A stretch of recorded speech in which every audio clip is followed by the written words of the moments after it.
any religion, ethnic group, club, organization, company, municipality, individual, or anyone or anything. He's a surgeon.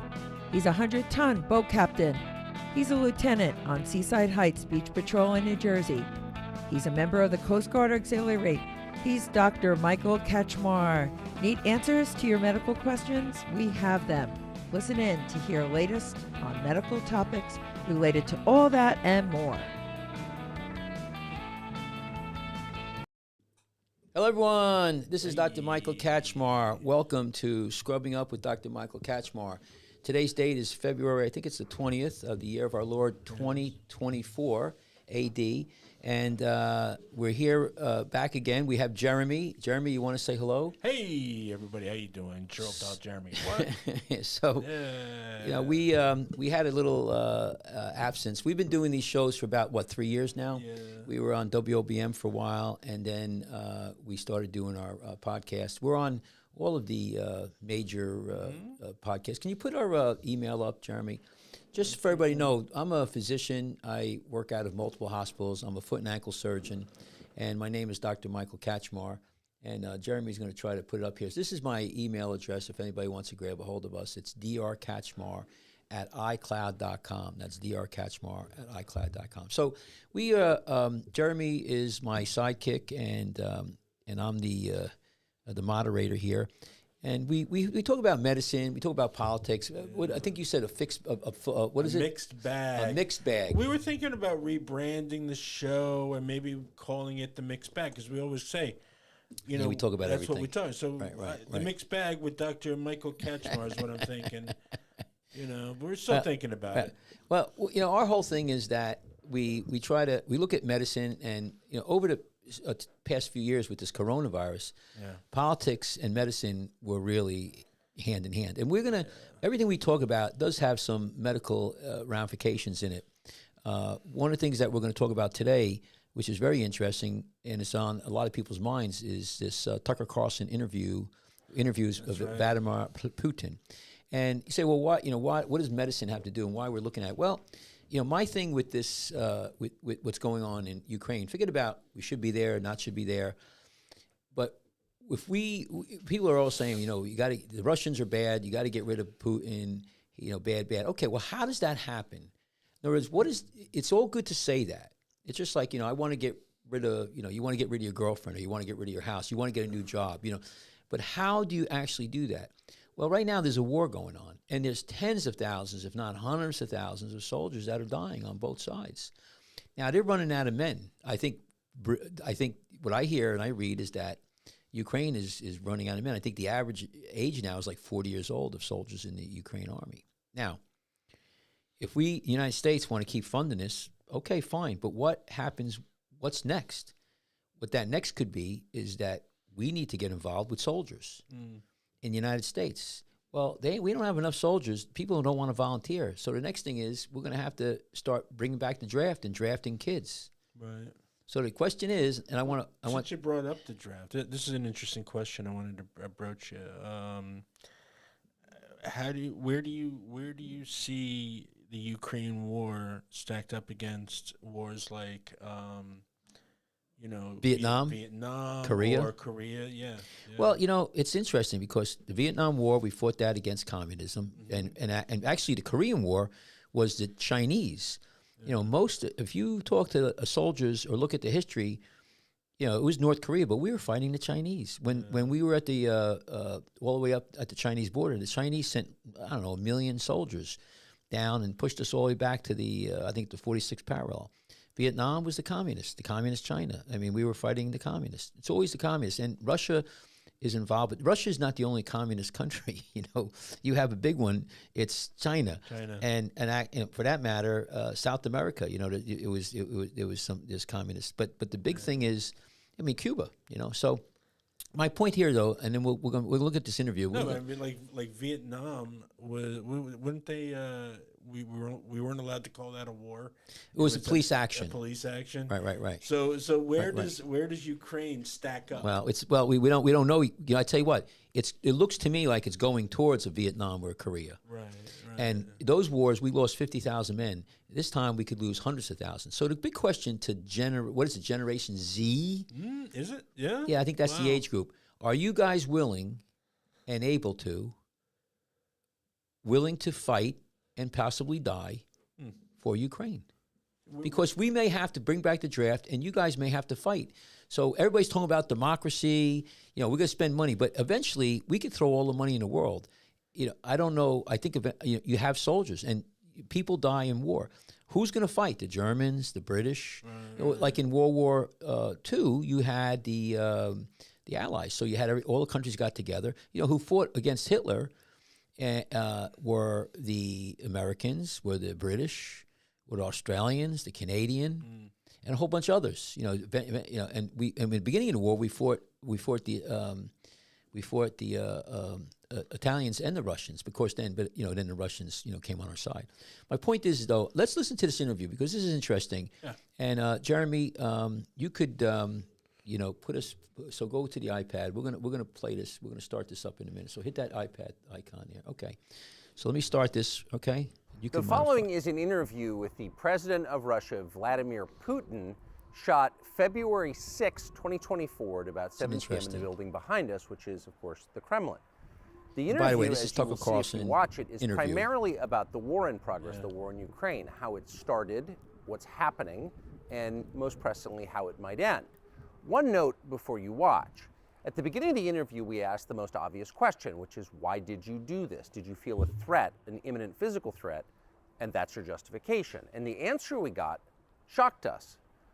Putin went on for a very long time, probably half an hour, about the history of Russia going back to the 8th century. This interview was 2 hours. And honestly, we thought this was a filibustering technique and found it annoying and interrupted him several times. And he responded he was annoyed by the interruption. But we concluded in the end, for what it's worth, that it was not a filibustering technique. There was no time limit on the interview. We ended it after more than 2 hours.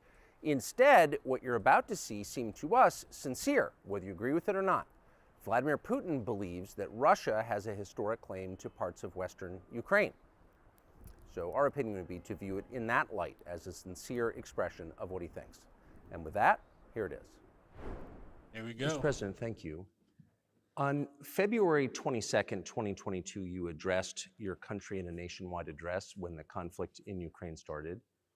And you said that you were acting because you had come to the conclusion that the United States, through NATO, might initiate a, quote, surprise attack on our country.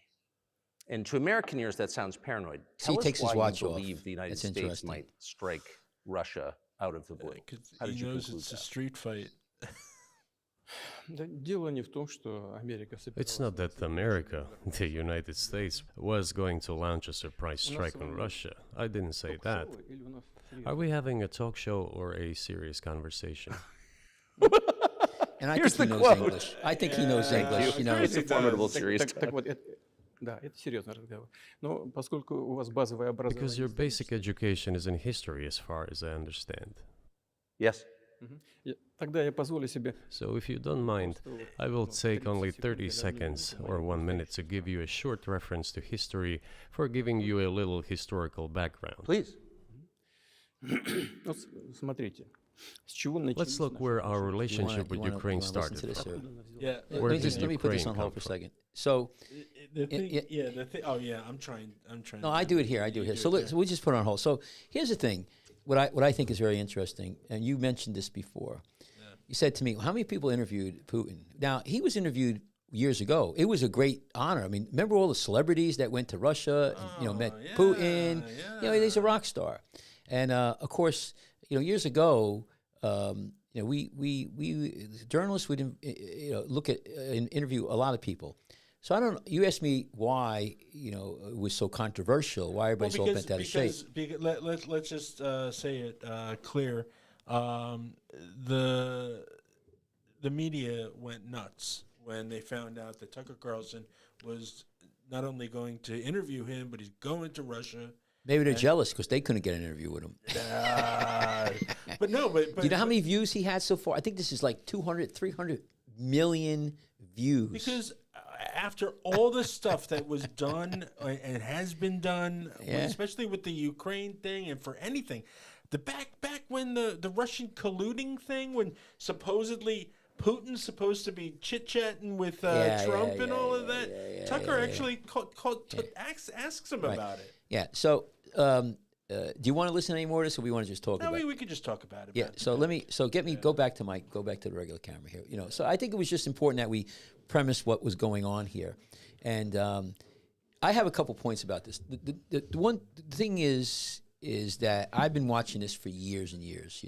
Russia, and specifically Ukraine, has been in the public eye for years and years.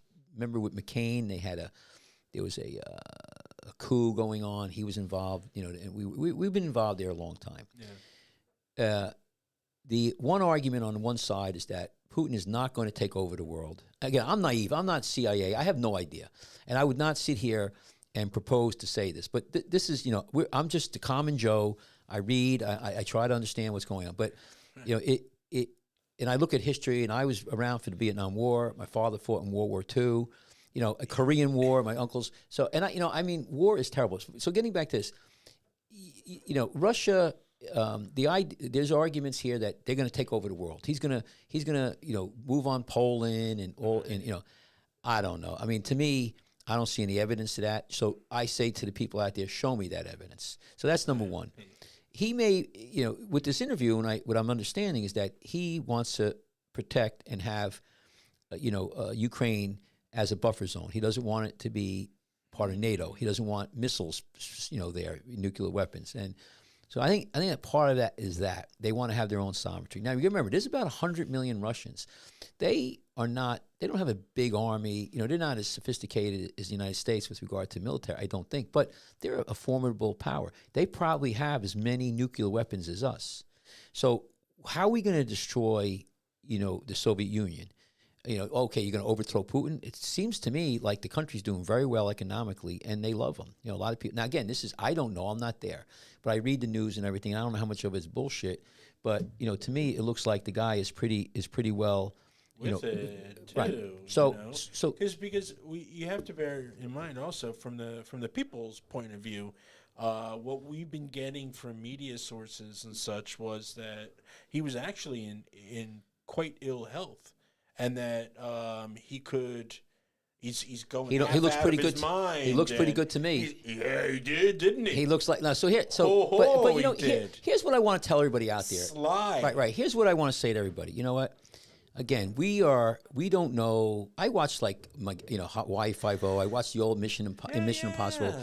And there's movies out there. I understand that like I remember The Good Shepherd, the movie, and they were talking to the I think it was Joe Pesci, his character. He was talking to Matt Damon, who's the CIA individual. Right. And he says, what do you? He goes, you guys start all the wars. He goes, no, we keep the wars small. That's what he said. So the bigger picture we are totally naive to. But here's the thing I do know. I look at what went on in World War I, World War II. Right. You read the history, the bullshit that went on. The Vietnam War. We were winning it. And then you had, then we weren't winning it. Right? They lied to us. We were bullshitted. Yeah. All right? And then, but a lot of people say, hey, we had to fight communism. You had the thing, if people forget about, like with Reagan, the Contra affair, we were trying to stop communism in South America. I mean, it's a real thing. But now you have Afghanistan. Now we blow out of there. It reminded me of Vietnam. That was that was ridiculous when we pulled out of Afghanistan. People jumping on the planes and everything. That's just exactly what we did in Vietnam. And you know what? Now they're supposedly open up Al Qaeda training camps.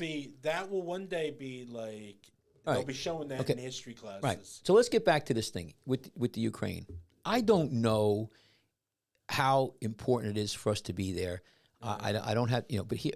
To me, a lot of American public don't see the threat. But you have people like Lindsey Graham and Nikki Haley, Republicans and Democrats pushing for war. I mean, they want war. They want to destroy Putin. Their rhetoric is He's a killer, and especially now that his one of his rivals has died. And well, first of all, Putin's a killer, but who's killing the people are soldiers. Very interesting. No, but when it's the soldiers that are killing. My point about this whole thing is where's the end game? Let's play chess. We're playing chess. Yeah, okay. All right. Okay. Checkmate or check. We want to destroy Putin. We want to destroy the Russian people. We want to destroy. What do we really want to do? And how does that happen? Right now, you have what I see, and the numbers are out there, all different kinds. I don't know, 100,000, 300,000 soldiers have died. Yeah. For perspective, in the Vietnam War, we lost about 50,000 Americans, 50,000. In Korea, we lost about 50,000. Now, World War II, we lost about 500,000. Now, it's interesting. In Europe, during World War II, Russia lost about 20 million soldiers. Germany, millions. There's an estimated. Most of the deaths were in Europe. We haven't seen that level of carnage now. So we're all sitting here, and a lot of the young kids today, Taylor Swift and all of that. We're going to get rid of Trump. We're not, but we would not be in Ukraine right now if Trump was president. That's my opinion. Oh no, we wouldn't be. Israel would not be in this predicament also, because that's another whole thing that could put the world in fire if Trump was in president, because he would have been working on the Abraham Accords, and Saudi Arabia would have recognized Israel and probably wouldn't have went down. Same thing with here. Now, getting back to the premise here, what are we going to do? Okay, we want to destroy him. All right, let's vote for Biden. Fine, get him in. Biden's going to be next president, or Nikki Haley, or Newsom, or Barack Obama's wife. Kumbaya, good luck. As the next president. Listen, I don't give a shit. But my point is, what's going to happen is if the Democrats or some of these Republicans get in, they're going to prostate. They're going to continue on with this war. Yeah. And what I'm worried about is that we're going to have American soldiers go in there, and if they do that, there's a good chance you're going to get the draft back. Now, you could dodge the draft. You could do a lot of things. All right, but I could see the draft coming back, and these people, these Generation Z, you're going to get a letter, and this is how it's going to work. I'm going to give you a premise, Jeremy, because this is what happened in the Vietnam War, and I've seen it firsthand. I just missed out on it. I got a draft card, but I was still too young. But my uncle and my uncle's friends, you get a letter in the mail.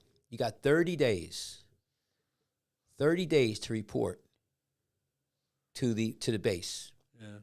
Whether that's camp Pendleton, wherever, and you got to go to you get on it, and that's it. You pack your bags and you leave. You get there, they shave your head, they give you your clothes, and you belong to them. There was a kid holding up a sign, right? I remember he was protesting abortion.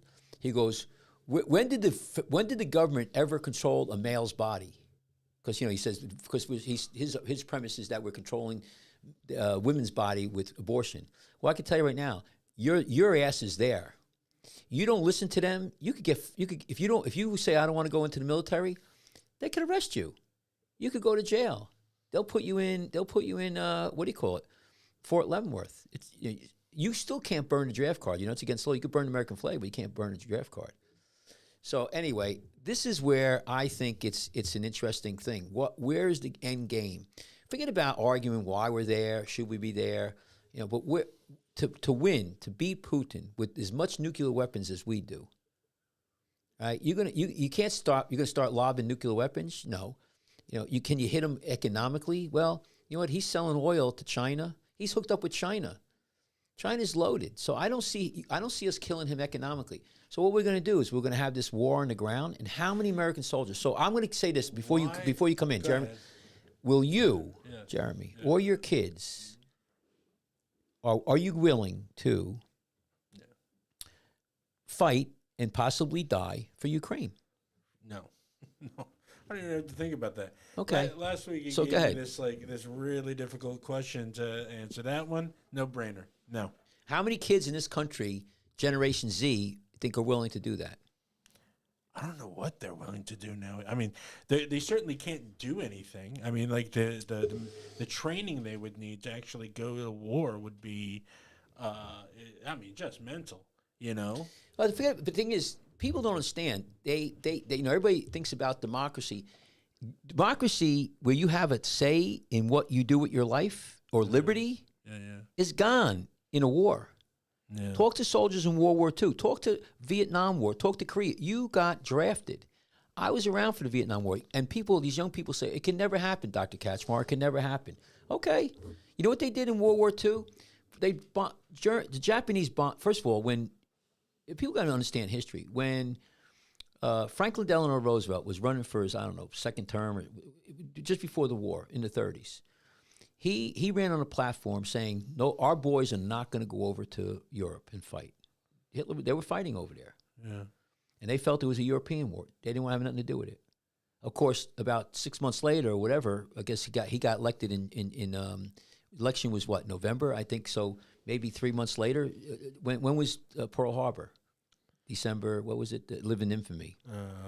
No, that wasn't Pearl Harbor. That was, Pearl Harbor. No, Pearl Harbor. Yeah, the yeah. Infamy thing was. No, it was Pearl Harbor. He declared war on Japan. Hindenburg. No.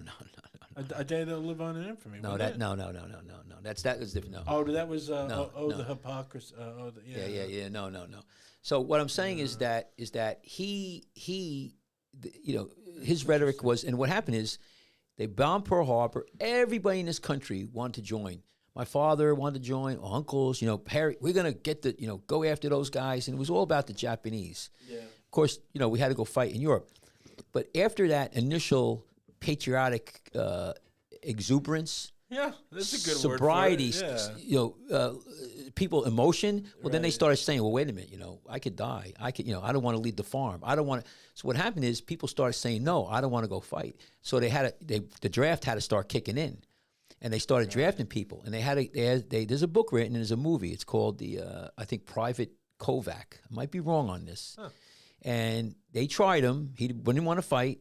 Because you could be a conscientious objector, but you still got to fight. He didn't want to fight. I think he's found guilty. They put him on a firing squad and they shot him. So your option was, after that, either you fight, you could be a conscientious objector, but you're going there with a gun, you could be a medic, or you got 20 years hard labor in Fort Leavenworth, or execution. You get a firing squad. Go back and look at Lincoln's day. How many people... Who's this we're talking about now? World War II. World War II. When they brought the draft in. You were not allowed. You cannot run away from it. My point I'm making is that I was thinking about that kid who he was against firing a weapon, and he went in, and they sent him out to. No, that was another guy. He was a marksman. Yeah, that was. There's movies about that. No, he wasn't a marksman. He wouldn't touch a gun. And he was a medic. He wanted to there's another movie about that. Yeah, I don't remember that. He brought out a whole bunch of people. Yeah. But Andrew something. Right, Griffin. but you still had to go. My point is that I'm talking about now, even during Lincoln's time, President Lincoln. Everybody says he's the greatest president, and I think he was. But if you were refused to fight, or you were cowardice and you ran off the battlefield, or you deserted, they'd hang you. They'd convict, and he used to have to sign the death warrants. So the government has a lot of power. My point is, it's all great. We could sit here. I was watching NSNBC and all these Nikki Haley, and they might be right. Maybe we're going to have to fight, but understand, people. Understand, if we take this to the next level, you're going to have to go. Your sons and daughters are going to have to fight. And you know what? I want to know if the elite in this country are gonna get deferments and not have to fight. So my question again is, what's the end game here, Jeremy? And it could be very, very, very brutal. And when I have these young kids tell me, we could just go to Canada. Maybe not. You may not go to Canada this time. If there's a war. I mean, I heard. Who did I hear? Glenn Close. Somebody. Just furious. That Trump derangement syndrome shit. Oh, they're crazy. And another Bolshevik show trials. That's what you got just going saying, on. If he becomes president, I'm going to Canada. Good, go. Goodbye. But how many people said anywhere. that the last thing? Right. Friggin' Oprah should have been there. Whoopi Goldberg should have been there.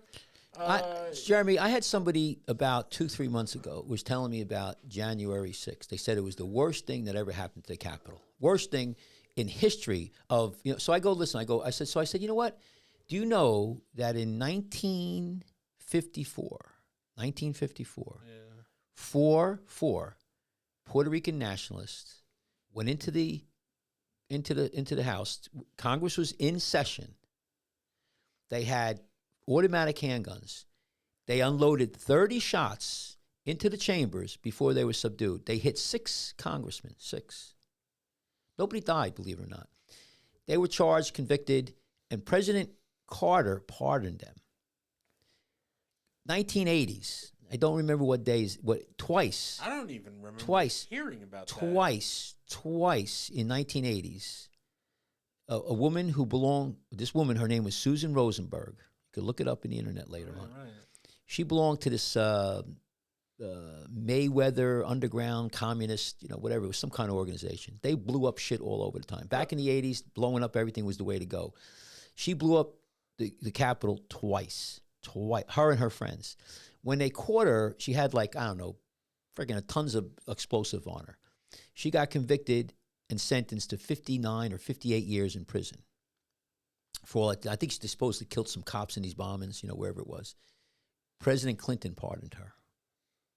Now, if you really want to go back even further, 1812, the British burnt the friggin' Capitol down to the ground.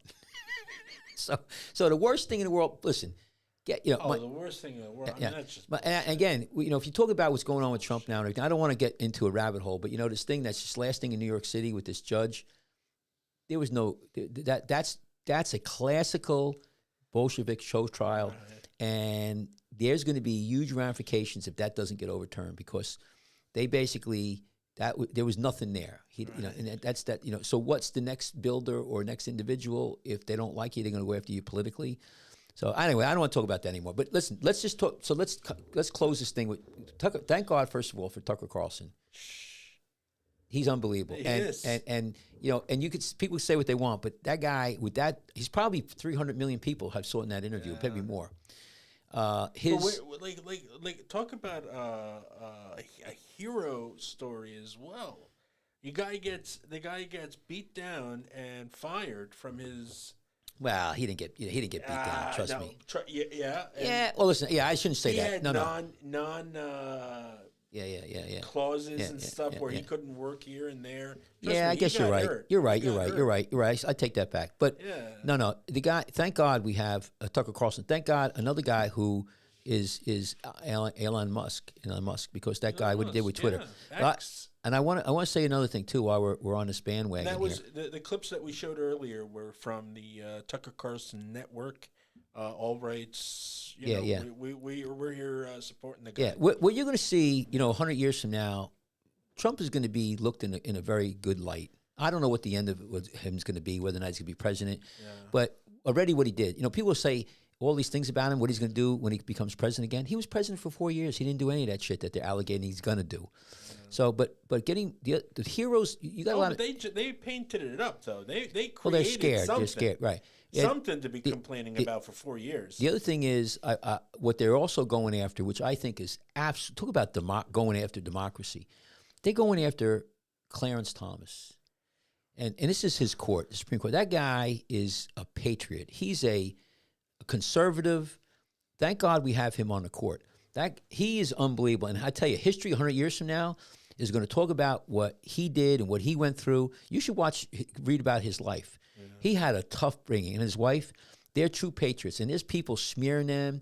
There's some game show guy or some host, he's a British guy. He's going to give him a bus and $1 million a year. How disgraceful, how disrespectful of the highest court. And here's what I know Trump goes after everybody, but we got to this point now where we don't even respect the offices, of these people. But anyway, I digress.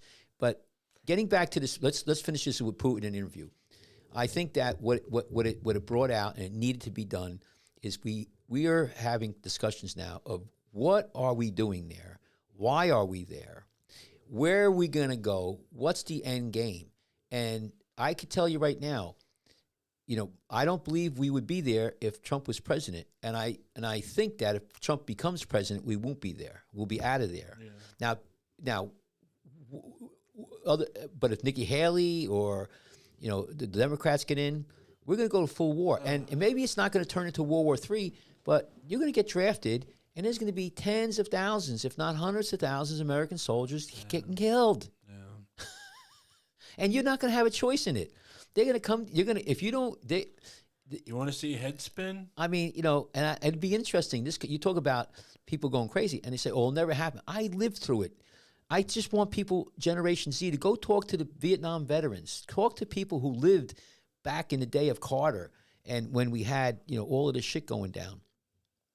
It wasn't pleasant. It wasn't pleasant. People were dying left and right, and a lot of people got out of the draft. They got exemptions and everything. So anyway. So, Jeremy, let's change the thing. Don't put the thing on yet.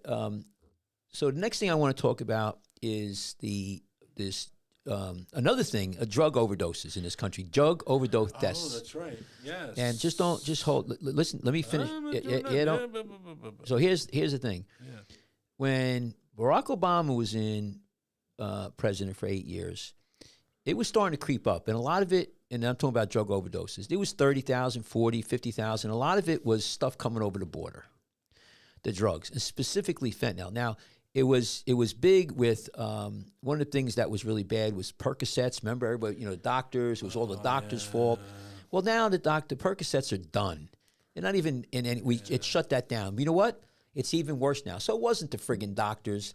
It was people who want to do drugs because they're depressed and all kinds of other things. Now, so it got up to like 60,000, 70,000 with Barack Obama. Trump came in, closed the border, and the drug overdoses went down because it was harder to get.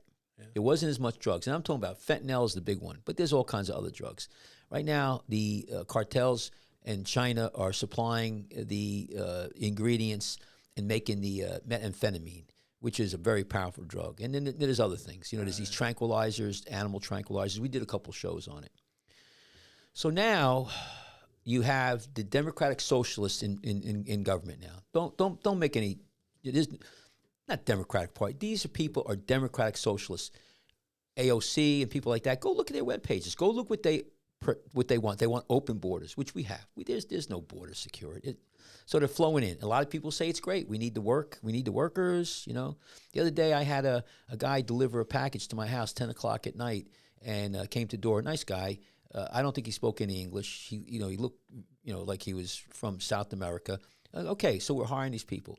But 10 million, 8 million, 6 million of these people coming in, and we don't even, and how many of them are special aliens, which we don't know about. But my point is the drugs are flowing into this country. Yeah. And I read one article, people say, well, you know what, Kachmar, it's Americans bringing it in. Well, it's Americans and it's un-Americans, not citizens. But it's coming in, and if Trump was president, we would not have this many deaths. Now, one of the reasons why Trump's not president is because the election, I'm not saying it was, but you couldn't criticize the other side. There was a lot of things we couldn't do. We couldn't talk about the drug overdoses. We couldn't talk about, Corona. We couldn't talk about everything. And who was one of the people who shut us down on Discord, on argument? Who? YouTube. Yeah. Okay. So I want to. Here's the thing, though. Like with the fentanyl going over, we should actually. It's just a speech we use. We say fentanyl coming over, and it implies to the American people that it's the people coming over and sneaking across, and they're bringing a bunch of fentanyl with them. Well, they are. No, but I think we should. It's all being mailed in too. Yeah, but that's organized. Okay. Yeah, but this what is else? An organized drug highway coming sure. across the thing. Sure. Call it what that is. That's a little bit more scary than just some fentanyl coming over the border. Oh no, yes. Well, there's that's 100. my point, right. Though. Well, okay, so it's not yet, and it's and I don't know, but I did research a little bit. It's the drug cartels. I mean, it's organized crime. See, that's it. No, yeah, but that's what it is, and we're allowing in a very certain, point of view, helping them. Well, it's aiding them. I can tell you so my point is that I like everybody back in the day when when Trump was running, you and I were sitting here, we're saying, no, this is rhetoric, this is propaganda. And Trump on his tours, on his speeches, on his rallies, we're saying, you're going to get open borders. The drug addiction is going to get worse. They're going to go after your Second Amendment. They're going to go after religion. You know, all of these things that he said are actually coming true. And the people who are good people, don't get me wrong. A lot of these democratic socialists, you know, they're my friends. They're my colleagues. They believe in a democratic socialist society. They actually almost they think that China is a great model. You know, they'll give up their freedom of speech because they don't think it's that important. They don't care about religion. A lot of them are not Christians, so they don't care about freedom because China doesn't have freedom of speech, freedom of religion. There's no freedom from fear because the government could stomp on you like a bug. The only thing is about maybe 400 million people. There's about 1.5 billion in China. About 400 million, which is the population of the United States, live high on the hog. But you know what? The rest, 1.1 billion, live like slaves because they're making all our shit. No hog. They ain't getting no mas. No. So I just want to show you that what's interesting is that the people who shouted and cut us off and everything, this drug overdosing is affecting everybody. And I just want so now, can you go to the video screen, as they say? Remember that guy says, let's go to the video. Let's go to the video chain.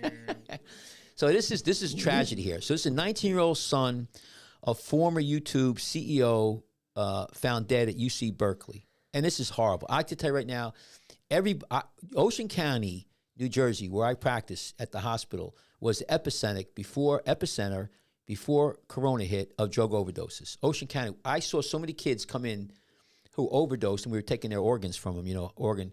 So I just want to go here a little bit here, and can you see it? So this is it's Marco, I think, Troper.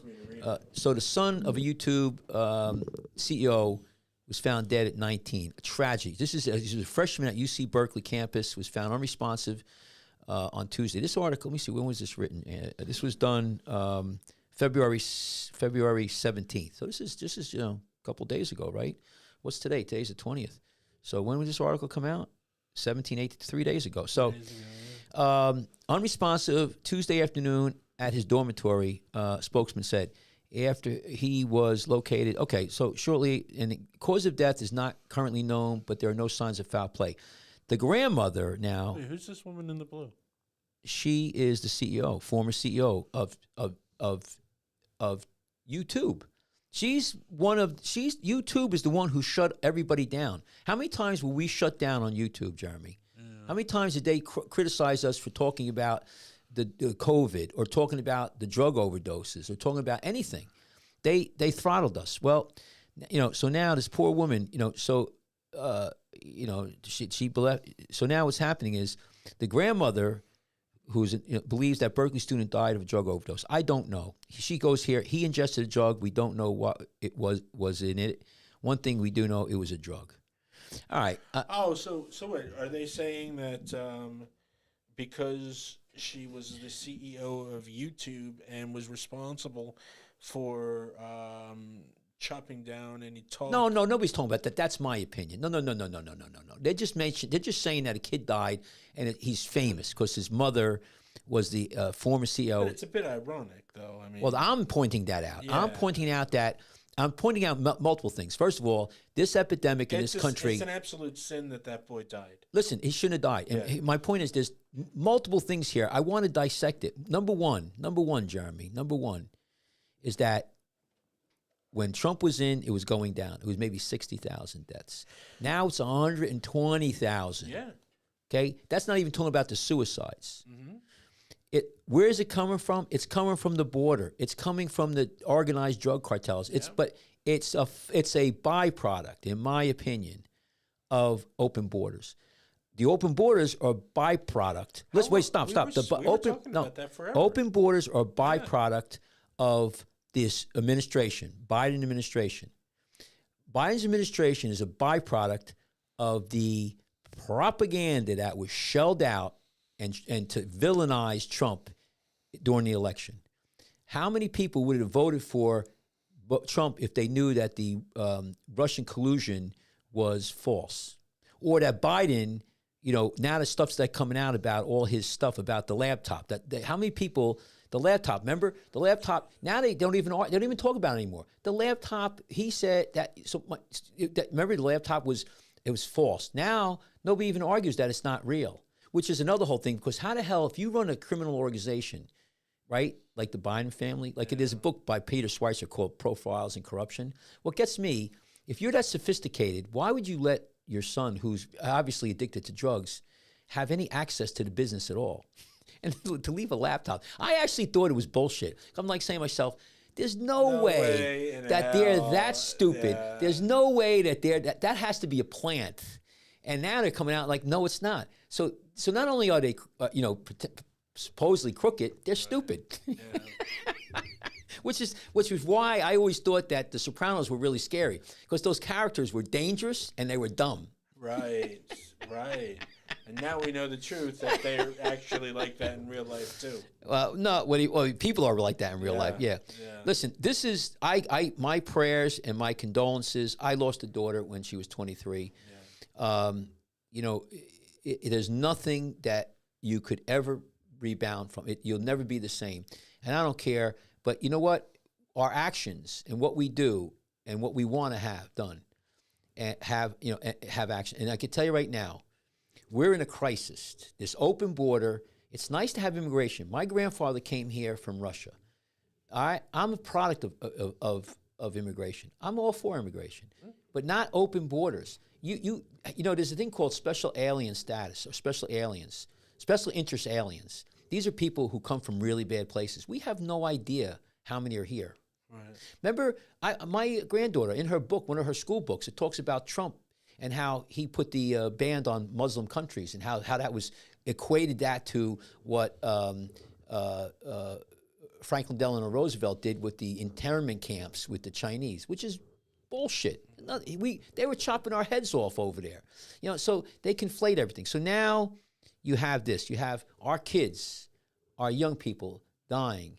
120,000 plus, maybe more, drug overdoses in the past year, Jeremy.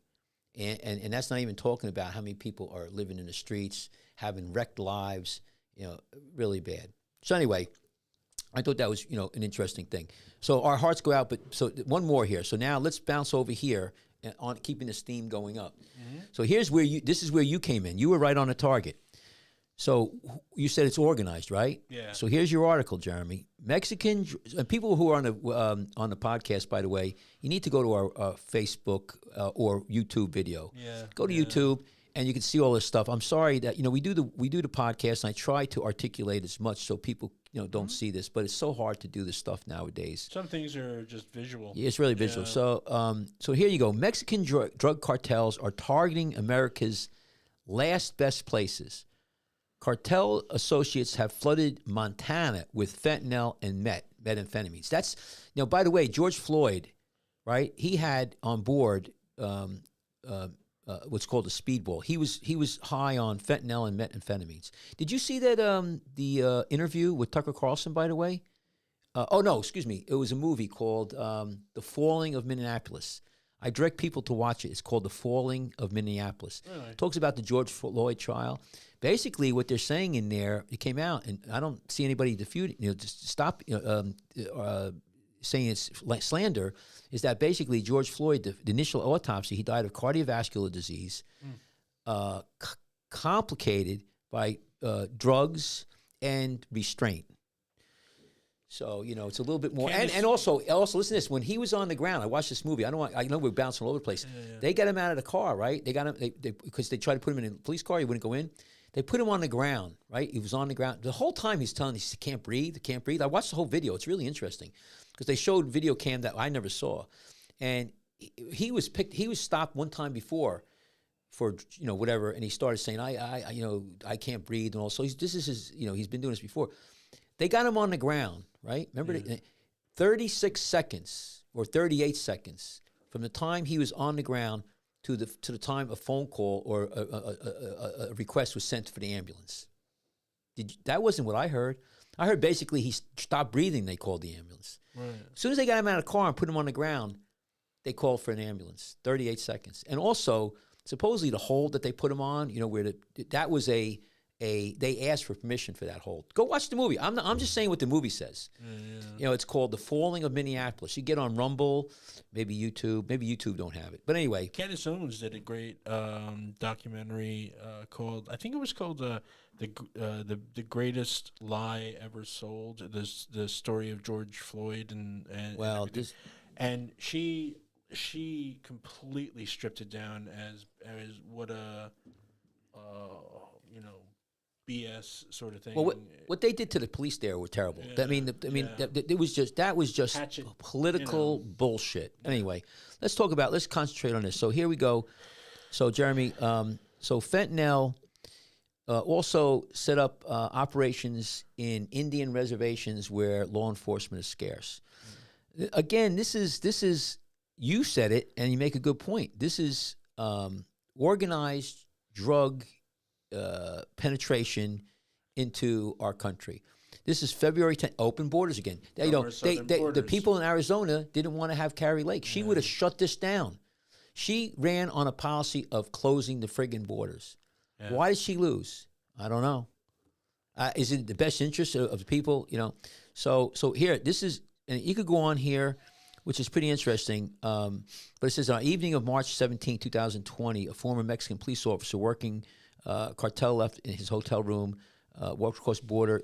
Anyway, it goes on here. It says, this is a great article. You should read this article. So let me just make this. This article is NBC News, actually, and special report. And it talks about how, here, look at this. He arrested this guy. This is police outlined in court papers, interviews, when investigators on this case. So this was an individual who arrested one of these cartel persons, helping bring down a drug trafficking ring that federal prosecutors said brought at least 2,000 pounds of meth and 700,000 fentanyl-laced pills into Montana from Mexico over 3 years. Now, that was Wait. What's that? They brought in 2 pounds. Wait, go up. 2,000 pounds. Go up a little bit. Oh. 2 pounds of pure methamphetamine, enough, authorities said, to supply the entire town of Townsend, Montana, for that's a population of 2,150. Yeah, for multiple days. Now they could be high on that for days. Now it could kill you too. Entire town. So now remember, listen. If you know, two things I can mention here. First of all, the fentanyl, but the methamphetamine is being made in Mexico. Right. It's made by ingredients from China. Right. Fentanyl is made predominantly in China. It's a synthetic opioid. Yeah. We don't make it. I don't think we make it in the United States. So now Trump was trying to shut down. Trump was trying to shut down China in their fentanyl market. Get rid of that, Jeremy. I don't know why you have that there. Didn't put it there. Yeah. Yeah, you got to be careful what you're doing when you're going around. So just go that. Yeah. So the fentanyl, and it's coming from Mexico. Now think about this. I feel bad for the George Floyd thing. Let's just concentrate on that again. Maybe it wouldn't have happened if he wasn't so jammed up on fentanyl and methamphetamines. Sure. Maybe. Of course. Right? And people say, well, people these drugs. Well, if they're poor and if it's available. So again, it all ties together. Instead of looking at the one little thing, you have to look at the bigger picture. So it all ties in. So now this stuff is pouring into this country. Into this country. I'm liking words like that, Mike. That we can call it the drug, the fentanyl pipeline. Something better than just like some fentanyl coming in. All that. There's fentanyl gets in through there. Like it's happenstantial. Yeah, I'm just reading this article here a little bit, and I was just trying to, they basically, of course, NBC News is kind of like, to the left. They poo-poo it. Now, just like with the border, all of a sudden now, people are going down there, and it's like, oh my God, we're getting bum rushed at the border. I've been watching the War Room with Steve Bannon and Dave, was it Berkwam? I mean, they've been reporting this for the past 3 years. Yeah. This is not new. They've been pouring over. You get rid of this, Jeremy. You could get out of this. Yeah, they've been pouring They've been pouring over this into the border. See, if you got to remember, if you look at not only what Trump said, but if you look at what the Democratic Socialist platform is, which is what you have, the left, they want open borders. Why they want open borders? I can tell you there's a lot of reasons. One, a lot of Americans don't want to work, or we don't have enough workers. So they want to get cheap labor, which is kind of stupid.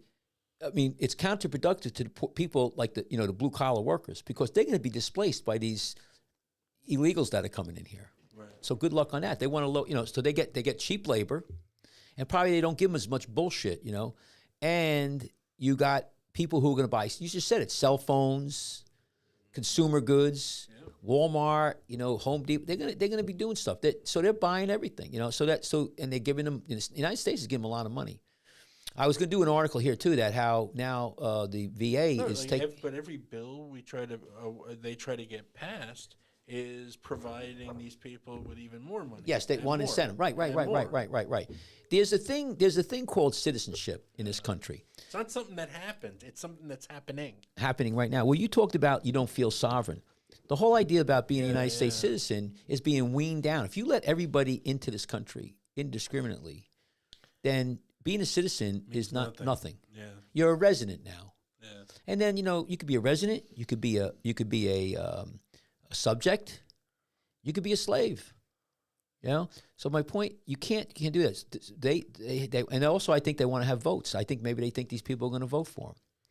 But that was one of the suspicions, was that they were going to they wanted all these people in because they thought they were going to be Democratic votes when the Democrats needed them. I'm going to ask you a question, Jeremy. Yeah. Do you believe or do you think that say 8 million people in the past 3 years coming into this country illegally, unvetted, and a lot of these people, I'm not saying they're bad people, but I see them, I treat them. Sure. A lot of them, they don't speak any English whatsoever. Not a lick. And a lot of them are third-grade education. Right. Not that they're stupid, but they didn't. In their countries, it wasn't provided for. No, it wasn't provided. Yeah. And you think about Mexico. I just had friends went to Mexico. Mexico is a beautiful city. Mexico City went, but it's not the rich people leaving to come to the United States. The poor people. Yeah, for opportunity, which I understand. I don't blame them. And it's also people who are sick. If you're a diabetic, 30-year-old guy, insulin-dependent diabetic, and you can't get care there, you get to the United States, man, you got to you're going to get care. Right. Now, if criminals situations too. were reversed, and Mexico was providing all of that, to their citizens, there'd be a flow of poor people from the United States. They won't let them there. They won't let them in. No. Or trying to rush into. They won't let them in. They'll build a wall or something, maybe? They won't let them in. No. And actually, you got a lot of Americans go there. It's a beautiful place to live. No. They're coming here because, the system is allowing. It's sort of like a membrane, Mm-hmm. When we talk about physics and stuff, like in science, you have a membrane that lets things in one way but not the other. Mm. The border is, everybody could come in, but you can't go out. You go down there, you can't just become a Mexican citizen like that. Or you go in there, they'll lock you up. No, that's bullshit. So what I'm saying is that we're getting here people who are medically, needy. Mm-hmm. And so what's going to happen is they're going to fill the schools. They're going to be in the schools. And you're going to need to hire more Spanish-speaking teachers. You're going to have, and so, they may be sending up the autistic. They may be sending up the people who have, not well educated. And then you're going to have the hospitals being jammed up because a lot of these people have sick. And I'm not saying we shouldn't be doing this, but it should have been monitored. It should be, you can't have a bum rush put to the border. Sure. Then what about your crime? You grew up in New Jersey, right, Jeremy? Yeah. And in the United States, you have certain ideas what's allowable in the United States, what's morality, what. Sure. You come from another country. And you were taught differently. There's different social mores, Mm-hmm. Good example is in Europe. And I'm not going to say what religion or what people, but over there, a gang rape of a young girl is some places socially acceptable. Right. Having sex with a young girl, driving, drinking, being out, beating a wife. I was down in the Caribbean. There's places where this guy was beating the shit out of his wife. And I remember the guy said, well, he's married to her. He can do what he wants with her. Right. There's places in the world still a woman is got half a vote or no vote. So you got those people coming to this country. It's a whole different world, Jeremy, keep that thing out of there, because you keep on, So my point is you can see it though. No, but I could, So my point is that, we have a situation now where these drugs are coming into this country. People. I mean, even in our past culture, but still within our lifespan, there are films out there where, young girls, 16, right, are sexualized. I mean, look at the movies like Porky's and Porky's Revenge. And stuff like that. That's our country, right? I mean, right. It was all just like stuff, and people were. It was acceptable. Now these generations, these new kids coming out, look at that stuff, and they're completely. It's not acceptable anymore. Yeah. Well, and that is the right. the horror show. Right. Well, listen. I want you. How much more time we have? I want to talk about one more thing, which is another pet peeve. Okay, let's just talk about. So let's just talk about one more thing. So our illustrious country to the north, Canada, which in my opinion, I was up there in Nova Scotia, and that's an interesting place. I think that the government right now is definitely way to the left. Oh yeah. And but up there they have euthanasia. So basically, then the government pays for the medicine. Okay. Right. So your health care is provided by the government. Yeah. It's sort of free. What they have though is they'll off you. If you are old, they will medically end your life. It's a procedure. Yeah, It's a procedure. It's a procedure. Who else? Who else had the procedure? The Nazis. They had the Department of Euthanasia. So Canada calls it, I think, MAD, medically assisted whatever death. And anyway, so they just recently, they just recently were going to allow and bring into the procedure criteria mentally ill. So if you were schizophrenic, so you could be 22 years old and mentally ill, they could kill you, and the government will pay for it. Okay. That's crazy. So now they have it in, I think, New Jersey, but go to my iPad. I want to show you this. So this What do they have in New Jersey? No, euthanasia. I think they passed it. So now, in Virginia, lawmakers consider a proposal to legalize physician-assisted death. Okay? And, so in 2022, Northern Virginia resident, she, got news that she wanted to hear she had pancreatic cancer. And I understand this. And she had about a year to live. A year and a half later, the 7-year-old defined the odds, but said she cleared out about the future. There's no cure for pancreatic cancer. Whoa, hang on. And it'll kill at some point. So she considered ending her life on what she calls her own terms. In 10 states and Washington, D.C., some patients with terminal illness can request medication from the doctor to end their lives. I think you could do it in New Jersey. A doctor, or in some states, nurse practitioner or physician assistant, must deem the patient mentally competent and with the prognosis of 6 months or less to live. First of all, I'll make a couple points. Not even a doctor. Now you're talking about a nurse practitioner or physician's assistant, which is, okay, but already, what's next? It's going to be a technician, okay? The next thing here is they're going to make you mentally competent, but then in the next shoe to drop in Canada, if you're not mentally competent, they could kill you. Now, and they said, if you have 6 months or less, I've been a doctor for many years. I'm not an oncologist, but I've dealt with tons of patients of mine who were dying. You know how many people who were supposed to die in 6 months who didn't? At least 50% of them. Right. I know people with pancreatic cancer right now, with the right treatment, are doing very well. Not very well. They're living. Right. So that's bullshit. Now, Nazi Germany started this bullshit, right, back in the 30s. What they did is it was called the Department of Euthanasia. It sounded great. If you're old, so you don't have to suffer, we get rid of you. It saves money. If you're born deformed, get rid of you. I had movies out there where, girl broke her femur really bad, 8-year-old girl, severe injury. They put her in the hospital, they knock her out, get rid of her. Of course, what happened was then they started having laws where, if you're a gypsy, to get rid of you. It was not a far cry to have the Jews exterminated. That was a medical procedure.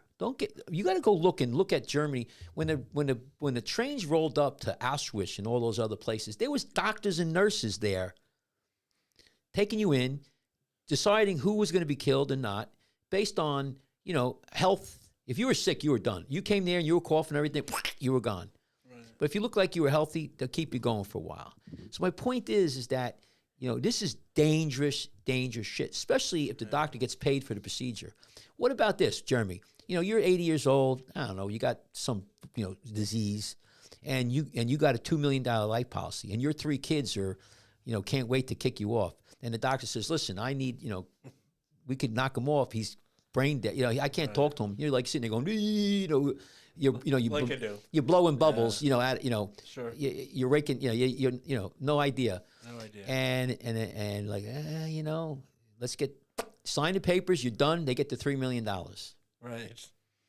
So I saw that happen though, man. I saw that happen in these retirement villages. So here you go. I think this is very important because I understand this cuts across all things, and and it's scary. Some of the deaths are horrible. Yeah. And back in the day, I'll tell you this, Jeremy. Back in the day when I was doing my training, let me just see here. I just want to see, has robbed me. I mean, you could go on here. The debate continues on.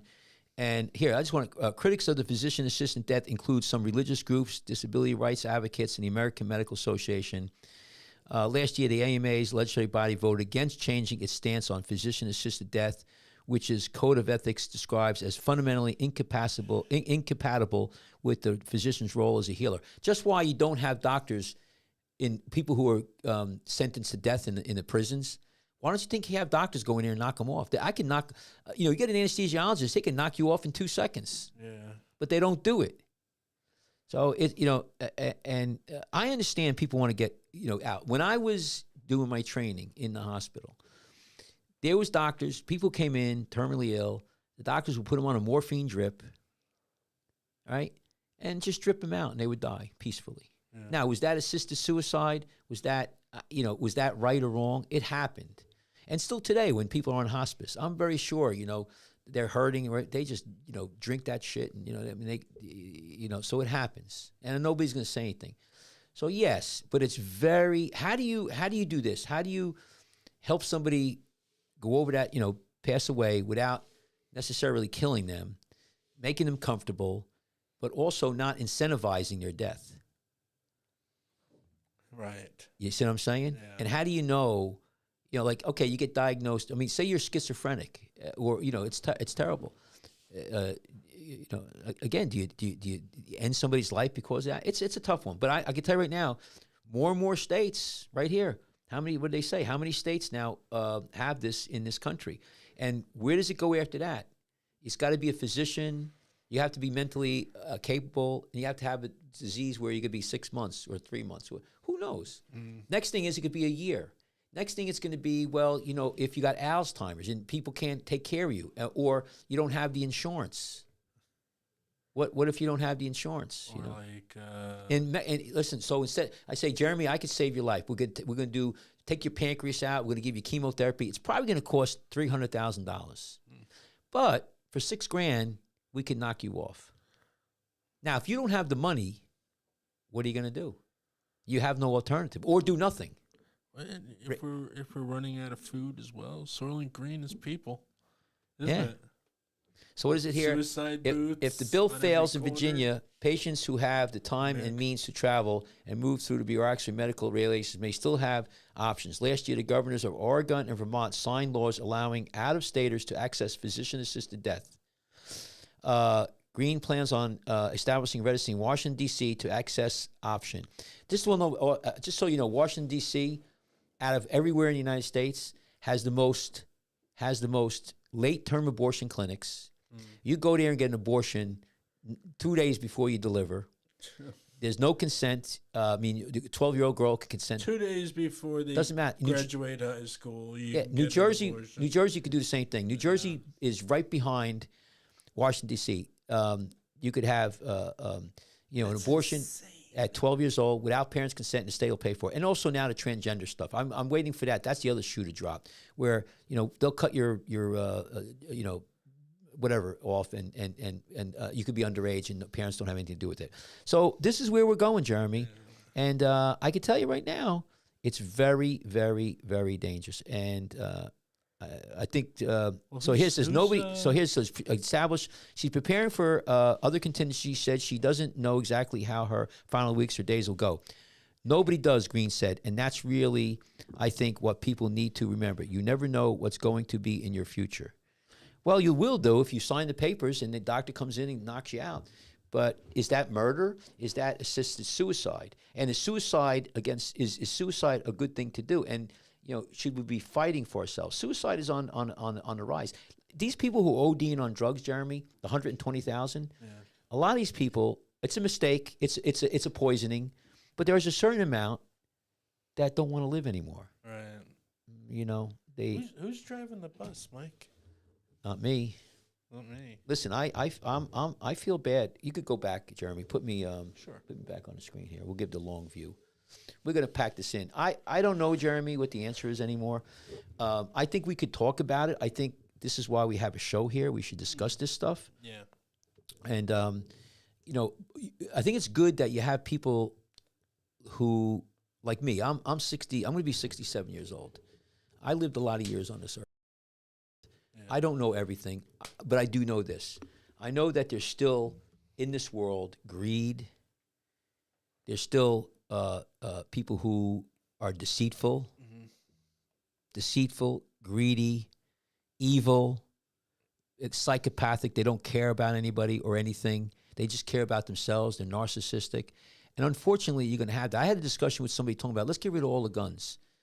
And you have no guns, nowhere. No, we don't have guns. The military don't, and the guy says, well, how are you going to protect yourself from people who want to hurt you? I'm like, exactly my point. Cricket bats. Right.